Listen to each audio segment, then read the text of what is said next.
الحمدللہ رب العالمین والصلاة والسلام علی اشرف الانبیاء والمرسلین اما بعد فاعوذ باللہ من الشیطان الرجیم بسم اللہ الرحمن الرحیم۔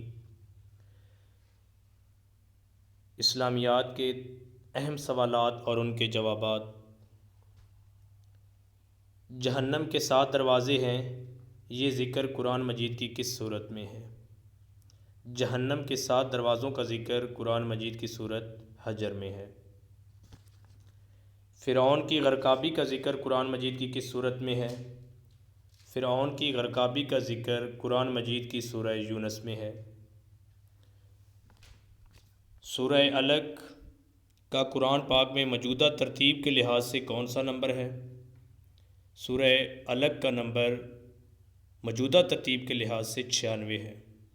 موجودہ ترتیب قرآن مجید کی ترتیب توقیفی ہے اور سورہ علق کی 19 آیات ہیں۔ تفسیر روح المعانی کے مفسر کا نام کیا ہے؟ تفسیر روح المعانی کے مفسر کا نام علامہ محمود علوسی ہے۔ تفسیر الجواہر کے مفسر کا نام کیا ہے؟ تفسیر الجواہر کے مفسر کا نام علامہ طنطاوی ہے۔ تفسیر القرآن الکریم کے مفسر کا نام کیا ہے؟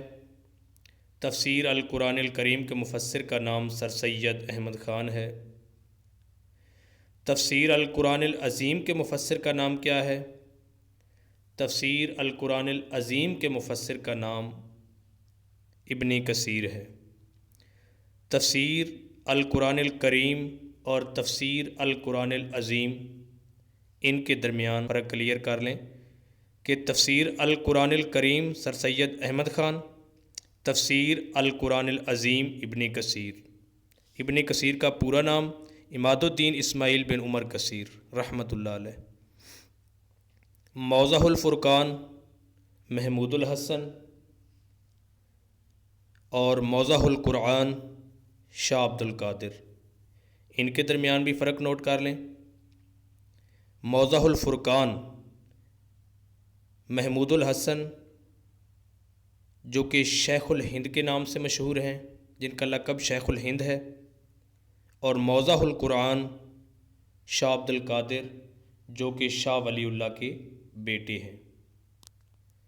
شاہ عبد القادر اور شاہ رفیع الدین نے قرآن مجید کا اردو میں ترجمہ کیا۔ شاہ رفیع الدین نے قرآن مجید کا اردو میں سب سے پہلا لفظی ترجمہ کیا اور شاہ عبد القادر نے قرآن مجید کا با محاورہ ترجمہ کیا۔ السلام علیکم ورحمۃ اللہ وبرکاتہ۔